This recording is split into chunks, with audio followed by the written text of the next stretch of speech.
Sharp, thank you for coming and welcome.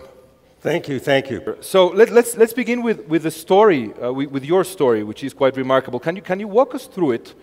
How you became this entrepreneur that's here with us today? How you built your empire? Because that's what it is. Well, it's a small empire, but it's a singular one.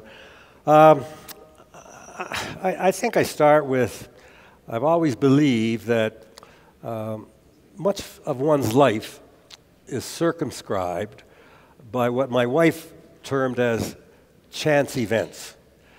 Those experiences that we run into that opens our minds to an opportunity. And that's really how I got involved in the hotel business, because my background and my training early on in life and what my life was going to be was construction. That was really, I'm a simple builder by trade, and as a result of that, a friend, a client, asked me to build a small motel for him, which is no big deal. That was just another job for me. I didn't think about it. But having done that, what surprised me was its success, because this little motel was in the middle of nowhere on a limited access highway. It just looked like a big house. But he and his wife ran this, and he asked me to come back and finish the addition. So I thought, if something like that could work in the middle of nowhere, wouldn't it be a better idea to maybe do the same concept of a motel downtown and combine the best of a motel and a hotel? To so me, you ended up competing with your friend? No, because he's sitting out on the highway somewhere, okay. And I'm trying to do this downtown. But so that idea, this is an early part of my life, and I'm still struggling to make a living. It's a growing family. That became my nighttime job of trying to convince people that this idea might work. Now, had I known that from that point forward, that's 1955, it was going to take me 6 years to make it a reality, I would have probably stopped after the last month. But why was it so difficult? Well, because I didn't know anything about the hotel business, and when I'm talking to people, that's the first thing they would tell me. What do you know about that? So why do you think it'll work? So I couldn't convey why it would work because I had no knowledge. But in life, when the spark of an idea doesn't go out, it tends to keep you going. And this was my nighttime job. So I would type on one finger, and over these years, I would try to convince people, and I would find out why it wouldn't work from their point of view. But it didn't stop me from pursuing this belief. Fortunately, I was able to cobble together enough financing, and I do mean cobble because I didn't have any money. It's literally all borrowed to do it. And opened the first hotel. It was called the Four Seasons Motor Hotel. And in order to have a motel concept, you needed a lot of land. So my idea was to go on the wrong side of the tracks in the city of Toronto, where land was very cheap. Mm-hmm. So I could buy a couple acres and afford to do it. But it was still downtown. Fortunately, it was a success. And if it wasn't, I wouldn't be sitting here talking to you about this empire. Well, as I said, I didn't know anything about the hotel business. So my approach was, like every business, to look at it from a customer's perspective. What would a customer consider to be important when they're away from office and home? What would they consider to be of value? So my approach to the hotel business was simply that. The one-on-one of business. How do you attract and retain customer loyalty?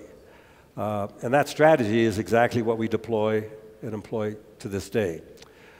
So thinking of what to build and how to operate was thinking about it from a customer's perspective. Now, my studies in building and architecture, I knew I could create an aesthetically pleasing project. And the other ideas that we came up with were just that, treating people in a manner which, I use that expression, when you invite people to your home, you treat them as a good host. And that was my approach from day one, is to try to make sure every customer who walked in through that door, they were welcomed and treated in that manner. So that simple concept, and I couldn't articulate it then as I could easily do today, was the way we got started. The hotel was a great success. The second one followed very shortly thereafter. But it was really the third hotel that gave me a look to the future of what I thought I could do and what the company could do best. And that's when we built and opened what was that time called the Inn in the Park in London, England, which is now called the Four Seasons, because that hotel in its first year of opening won the award of being the best hotel in Europe and the best hotel in London, England. And I knew why we won that award. And it wasn't that we built a better building, because we were competing against the world's most spectacular hotels. Connaught, Claridge's, Dorchester, these are palaces. But it's the way we treated our customers that was different than the style at that time. You led the way? I think we did, but every hotel, every company tries to do good service. You know, it's just part of every company's wish is to treat their customers in a manner which would be respectful. But it's not what you do some of the times. It's what you are prepared to do all of the time. So when times are good and we all can be fair weather friends, it's easy to live under those circumstances and live up to that principle. But it's when times aren't good, what do you do? Do you stand by that principle of living up to what you've promised? Or do you compromise and use call it the economy and the experiences that everybody's going through as an excuse to not live up to that very simple formula? And my experience in dealing with Mexico and what it offers to the customers who come here, and especially the employees, the workforce, you've got one of the most remarkable workforces in the world. Why? What makes it so special? Because you've got people who desperately want to show you what they can do. They're hindered in showing you that. They don't have the opportunity. But their ethics, their work ethics, their dedication, their emotion that they put into their work just rises to the level of excellence. So we see here a workforce. You know, you talk of many countries that have mineral resources. Well, they're limited. They're going to die up. You've got the greatest resource that any country needs are your people. And that resource keeps growing. So to me, it's, how do you develop the infrastructure, the manufacturing, the opportunities that give people a way of life? We have found that the people that remember when we opened the hotel in Mexico City and in Punta Mita, 95 or 98% of the people are from the local community. Mm-hmm. We bring in senior people, but we hire most of the people from the local community, as we do in every city. And I don't know if you've experienced any of our hotels. I have. Well, just very few, but yes. Yeah. Well, what you get in visiting the hotel in Mexico and in Punta Mita is the same experience you'll get in Hawaii, New York, Chicago, Hong Kong. It's a sincerity of effort that is authentic. And that comes through in many different ways.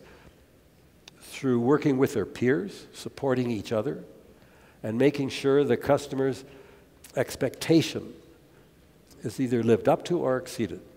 And they take personal pride in it. Are you worried when you think of the hotel industry by the role these disruptors, as they are known, are playing now, like Airbnb and these actors? No, look, I think that's a remarkable company, what they're doing. It doesn't really affect Four Seasons, because what customers are coming to Four Seasons for are the service and the reliability of knowing that they're going to get what they need.